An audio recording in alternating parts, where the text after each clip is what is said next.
क्योंकि भाई वाकई ठंड बहुत है और जो भी अभी तक चेयर कुर्सी पर आप लोग बैठे हैं भाई आप वाकई योद्धा है, मानना पड़ेगा। बस तलवार की कमी है, लेकिन फिर भी तान्या भाई हिट है आज के समय में, हिट है, फिट है, चलता है इतना। किसी और के किसी और के कहने से थोड़ी ना, ये बात भी सही है। लेकिन फिर भी आपको देख करके यहाँ के तमाम गोपालगंज वाले लड़के कहेंगे क्या कि आज हम के मुआ दिल बाड़ी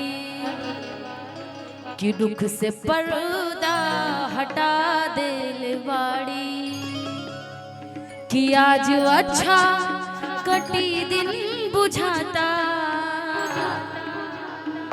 ए तान्या जी कि भोर ही मुस्कुरा दिल बाड़ी कि भोर ही मुस्कुरा दिल बाड़ी। मैं वाकई कब से मुझे यही बोला जा रहा था कि आप जब मंच पे जाइएगा तो बुलाइएगा।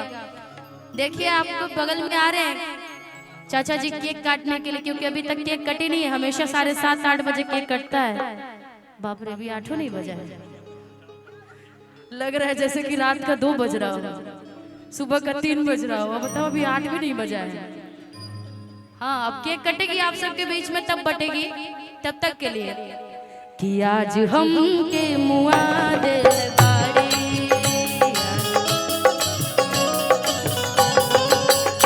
आज हम के मुआ दिल बाड़ी आज हम के रुख से पर्दा हटा दिल बाड़ी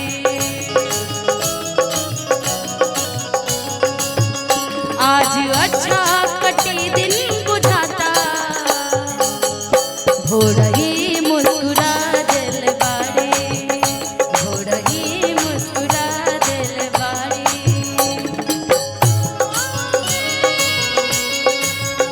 कब आओगे जिस्म से जान जुदा होगी क्या, कब आओगे, देर न हो जाए कहीं, देर न हो जाए, देर न हो जाए कहीं, देर न हो जागने से पहले। हाय रे मेरी किस्मत, ओ मेरे जागने से पहले, हाय रे मेरी किस्मत सो जाती है। मैं देर करता नहीं, देर हो जाती है, देर न हो जाए कहीं, देर न हो जाए, देर न हो जाए कहीं, देर न हो रही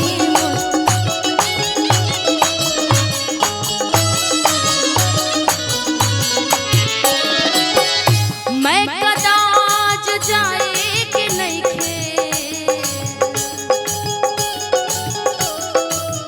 मान लीजिए तान्या जी, जिसको आपसे प्यार हुआ हो, सच्ची वाली, आज के समय में तो प्यार सबको होता है, हाँ इसीलिए तो कह रहे हैं। तान्या जी, आप जिससे प्यार की, जिसको बनाई, और वाकई जिसको आपसे सच्चा प्यार हुआ, उसको आपके सिवा दारू भी अच्छा नहीं लगेगा। महापियक्कर मैं कदाच जाए कि नहीं खे,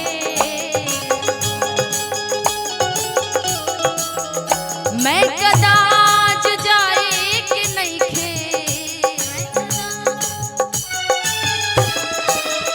मैं कदाच जाए कि नहीं खे, मैं कदाच जाए कि नहीं खे। आँख से ही पिला दिल बाड़ी, वही मुस्कुरा दिल बाड़ी।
पिघलत बंदर, अब पता नहीं वो क्या पिघल रहा है।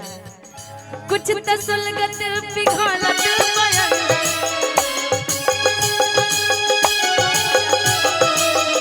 कुछ तो सुलगत पिघलत बंदर, कुछ तो सुलगत पिघलत बंदर, कुछ तो सुलगत पिघलत बवैसन।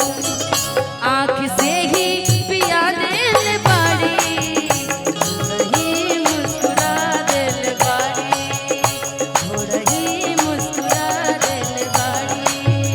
रुख से पर